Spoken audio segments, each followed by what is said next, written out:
gives me great pleasure to introduce Professor Naveed Sattar from Glasgow, who is going to be talking, he's Professor of Metabolic Medicine, and is going to be talking about the effect of systemic inflammation, cardiovascular risk. There could be so much stuff you talk about. I'm going to go quick to try and catch time. No, seriously, because anyway, it is what it is. So I'm going to show you there's lots of uncertainty in the whole area. I'm involved in multiple trials, and Stefan and I are doing and Stefan's leading this psoriatic trial. But I was also involved. Lily did a couple of trials which are reporting out in psoriasis and GLP-1s in the next couple of months as well. And I'm involved in the steering committee of Zeus, which is going to report out at the end of this year, which is a 6,500 patient trial with IL-6. So that's going to be really exciting. So there's my background. Anyway, David's here, David McCary. David did a PhD with Ian McInnes and Hilary Capo, and I helped a little bit. And we wrote this paper. It was originally rejected by arthritis and rheumatology, and I think got published in Circ, and it's been cited like 1,300 times. I mean, so the bottom line, let me just come to you. I mean, effectively, before you develop autoimmune disease, it's your usual risk factors that give you risk. And it's a bit like glucose. When you develop hyperglycemia, you get an additional risk factor. So with systemic inflammation, synovitis, or whatever the disease, and perhaps there's disease-specific things, you get additional things. And the greater the systemic disease, and perhaps the longer you develop it, the greater the acceleration will be. Although that acceleration, of course, has come down because we've been treating the diseases better. So the excess risk is now much less than it was 25 years ago. That's just a reality. And as I'm learning today, and I know tons of stuff I don't know. Clearly, the systemic inflammation can have direct effects on vasculature. And you mentioned, what was it? Was it Rabia said? Vascular dysfunction, maybe clearly on blood vessels and endothelium cells, macrophages. It can also affect risk pathways. And this is we wrote this paper. Ian, I don't think I've even given the reference. It doesn't really matter. But the areas I think we've got more evidence in terms of inflammation affecting other usual risk factors, particularly dyslipidemia and hemostasis. And I think you mentioned that as well. And I'll show you. I'm not going to go through any detail because we just don't have enough time. But there you go. There's the references. And okay. And the reason that happens is partly, and if you think about it, when you get really sick, if I, in my excitement, run down and get hit by a bus as I'm heading towards Glasgow and I'm late, my CRP tomorrow will be like 500 or 200 or whatever. Hopefully not 500. And, the body then causes a dyslipidemia, insulin resistance, and hypercoagulation to try and keep me alive. That's what it does. If you get less of it, you still get slightly disrupted risk factors, but the hope is that's very short-lived.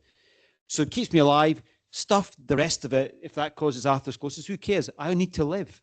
And that's the bottom line. So it's area under the curve. So lipids, this is what happens. I'm not even going to show you any fancy figures. These guys are the world leaders in inflammation and lipids, right? If you want to read one reference, read this reference. I've been reading their literature for about 30 years. Kenneth Feingold and Carl Gunfeld. It's a beautiful paper. So, is that the right one? Yeah. No, actually, did I skip one? This is yeah, it's the same reference. Triglycerides with systemic inflammation tend to go up, at least in the acute sense. HDL goes down. HDL we don't believe is causal. We used to think triglyceride wasn't causal, but it actually is. South Asians get more cardiovascular disease. It's partly because we have slightly higher triglycerides, and triglycerides gives rise to remnants, and VLDL remnants are 5 times as toxic as LDL. So more remnants, HDL goes down. I'm not sure that's causal, but maybe. But LDL tends to go down because it's mopped up by macrophages, which might accelerate atherosclerosis. But the actual LDL goes down with severe inflammation. And it might be more oxidized, and there might be some more small dense LDL. I have no idea. But the fact that it goes down is not a good signal. It's probably that the macrophages are now taking up more oxidized stuff. The other risk factor that goes up is lipoprotein(a). And Lp(a) in the last 5 years has had a huge interest. There are ongoing massive trials. If you have a high Lp(a), say about 100, and I saw a couple of patients in the clinic, their cardiovascular risk is about 50% higher, and it's completely orthogonal to other risk factors. It's genetic, autosomal dominant. That's what it is. So Lp(a) goes up, and it's probably an IL-6 effect. And we do know that some anti-inflammatory treatments because they dampen inflammation, they raise the LDL. That may not necessarily be a toxic thing. It might just be reversion towards normality. So anyway, that's that. Anyway, so that's the reference to read about lipids. The other, and again, it's probably for protection reasons. I'm just going to skip that time. Read that reference. So, I'll give you a clue. So when you have sick, I used to do ITU grand rounds when I did clinical biochemistry, and they used to measure all these vitamins. It was a pile of rubbish. I looked at them all. They're all low. But the reason they're all low is because they all go out into the tissues to protect you. There's no point measuring things when you're really, really sick in some cases because you get acute phase responses. And lipids probably go out and do lots of protective things when you're sick. Some of it might accelerate atherosclerosis, but most of it is to keep you alive. The other big area, again, this is a really nice reference because I was trying to look for one. Inflammation has big effects on platelets, endothelial cells, tissue factor, anticoagulation, fibrinolysis. Again, I'm not going to go through it in detail, but guess what?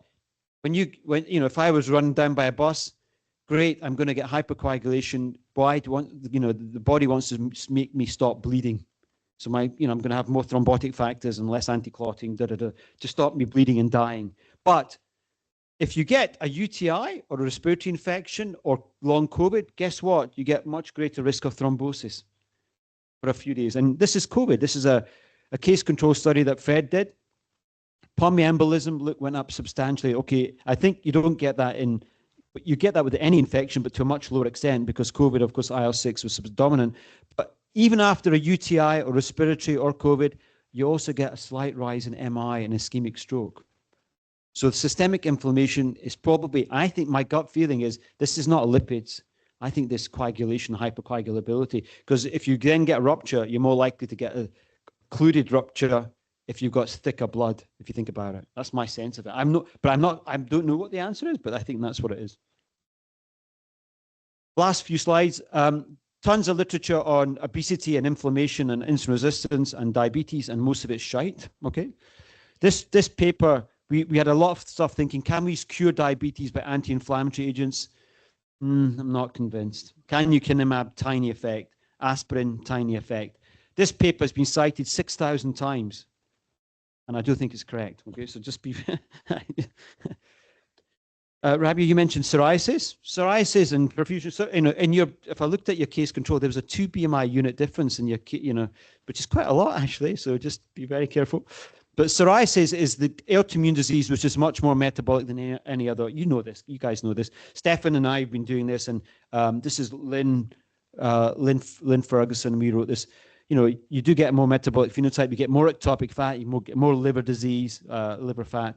And, they look like, the phenotype looks more like diabetes, which is that's what it is. And whereas rheumatoid is somewhat different, but they do get, sarcopenic obesity. And nowadays with biologics, because you're able to keep them treat to target, and bet you, David, you see this, you're seeing many more of your patients with rheumatoid are living with obesity now because we've stopped them getting cachexia. And because they can't move, they get a bigger effect on appetite and the obesogenic environment. That's what's happening. Blood pressure, in a nutshell, I'm not convinced acute inflammation causes high blood pressure. Chronic might do, because the more irritation on blood vessels you might get more arterial stiffness. But I don't know the answer to this, but it might do. But at least acute inflammation, I'm not sure. And steroids might worsen blood pressure. But in the canakinumab study, so giving them, a blocker for interleukin-1, no change in blood pressure in the CANTOS trial. So I do think acute inflammation causes hypertension. Chronic might do, but it might be arterial stiffness. And in terms of risk, the independent risk of diseases, this is probably based on Natalie Conrad's paper. So we then translated it into what I think we should be doing clinically, and we're writing up the next EULAR guidelines in terms of risk. I think this is probably where it's at. So for rheumatoid, roughly 1.5, although it's 1.2 in Q-risk 3 and QR4, partly because if you put steroids in the equation, that goes down. I think that's what it is. But so most of them is about 1.5. The ones at higher risk are systemic SLE and systemic sclerosis, because there's additional factors, and these develop earlier in life as well. So it's area under the curve is my guess as well. But I don't know. I mean, that's obviously a very devastating disease, isn't it? I mean, but there's obviously other factors that you guys know about that I don't. And that's all I'm going to say. This is my conclusion. Many inflammation risk factor interactions, we are just scratching the surface. The most robust evidence, which are to do with survival in an acute big sense, is hemostasis, platelets, lipids, but it's complex, trigs, Lp(a), LDL probably goes down because of probably macrophages mop it up. And we've done a, it was one of our colleagues did a beautiful kinetic study that showed that. I can't remember his name, Jamie Robertson, published in a decent journal, I think. Less clear on type 2 diabetes, but is type 2 diabetes more common in autoimmune disease? I don't know. Certainly it is with psoriatic disease, and that's due to ectopic fat. Less clear about blood pressure linked to acute inflammation, maybe chronic. And in the end, and for many diseases, what will probably matter is the aggregated exposure to inflammation is likely relevant to disease-specific effects, and plus disease-specific effects. And that's all I have. So I will stop there. Thank you very much. Thank you.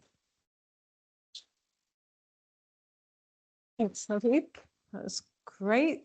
Where are we from questions on the floor? Any questions? Or challenges. Thoughts? I love challenges. Yeah, Rudy. It'll be a comment. So from the talk, I guess it's more important to have a more of a replete and minimal cardiovascular risk through life if we were going to tackle any of these inflammatory conditions. Do you think it's the end of the curve? Yeah. So it's the same for lipids, it's the same for BMI, it's the same for, I'm not sure about blood pressure, but certainly legacy effects of hypertension, of hypoglycemia, of obesity, of LDL. That's what it is. It's the area under the curve. And it's probably the same for inflammation. Plus, though, there's probably acute and a chronic effect if inflammation goes really high. Remember, you get that post respiratory tract infection. So the fact you're getting less people now getting flares, I'd imagine, because you're treating to target, you have less of the acute on chronic, plus you've got the less chronic area under the curve. So which is why, although we had threefold in Europe, it's not threefold anymore. I'm pretty convinced. If you just for the risk factors in QR4, depending on risk factor, it's 1.2. It's not so. And I guess sort of from the talks that Maya's given through and all of the expertise that's coming out now, there's more of an importance on controlling disease, yes, where that bit's important in addressing the cardiovascular, so often, traditional as risk rheumatologists, we focus on inflammation. It's the right thing to do, but partly what you emphasize and what as rheumatologists we forget is still the focus on traditional risk factors. 100%, yeah. And age, there is no bigger risk factor than age. Well, you can't. Well, you can't. Well, over time, cumulative. Unless you're Benjamin Button. No, you can't change age, but you can change LDL, blood pressure, smoking. And that is a learning point for rheumatologists. We are right to go for precision, nuanced medicine, but we shouldn't forget still the impact. So there's two other things that you should be aware. So as a group, cardiometabolism and cardiac, rheumatology is the other big thing that, that we're seeing in clinics. My wife does rheumatology clinics as an occupational therapist, is obesity. Yeah. It's absolutely rampant, and obesity has an inflammatory hit, it has a metabolic hit, and it's going up faster in some of your populations because they get joint disease, and it's a freaking disaster. The risk is the benefits that have been made, actually we start reversing it. No, it's not the risk, it's happening now. Yeah. I can tell you categorically the NHS is on its knees because of obesity, because of multimorbidity. It's not a risk. It's actually happening right now in nearly every specialty. So that's something to think about, how it interacts with your, inflammation and obesity together as well. Yeah, absolutely. On that really high, did we have a question? No, high positive note. But Mark. Cardiovascular risk. Which conditions not associated? For example, what about eczema? Is eczema? If not, why not? Yeah, it's an interesting one because when the JAK inhibitor data came out with oral surveillance, and even if you compare, so there's atopic dermatitis, there's inflammatory bowel disease, and there's rheumatology autoimmune disease, and the risks are different. Partly the demographics of the patients affected is different, and that goes to the argument of it's not just about it being a chronic inflammatory, but also it's systemic inflammatory. Rheumatoid is that heightened systemic inflammatory. The skin conditions aren't necessarily, it's more localized skin inflammation. And then the demographics of the population is different, often younger as well. So we don't see the same. But interestingly, eczema and is linked to obesity, though. So it's kind of interesting.